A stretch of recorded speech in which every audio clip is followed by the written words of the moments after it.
ពេលដែរក្រពើជុំនឹងតែអ្នកបរទេសហ្នឹងគឺក្រពើបានសុំដោយសារសុំដោយសារមានន័យថាការពឹងពាក់ចាគឺសុំដោយសារឲ្យតាហ្នឹងជូនទៅដាក់នៅកន្លែងណាមានទឹក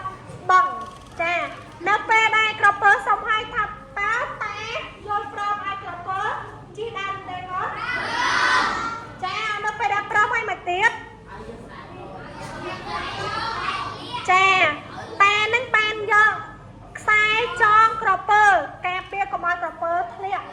ចាបន្ទាប់ពីដើរទឹកបឹងហើយតើយ៉ាងម៉េចទៀតកូនតើឥឡូវខ្ញុំឆ្លើយទៅអស់គ្នាសិនតុកសំណួរបងទៅកាន់អត់អត់ចឹង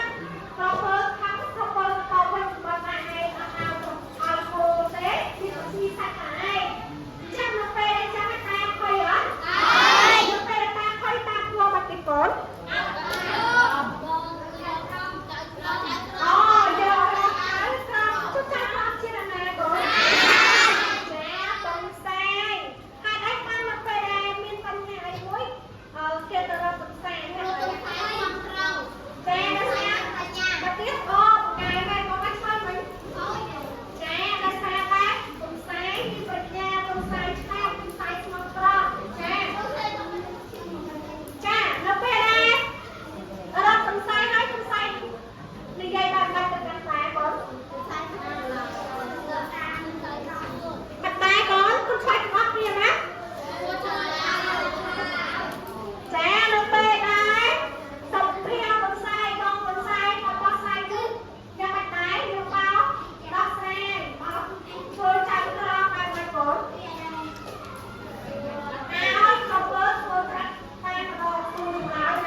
មើលកូនលក្ខ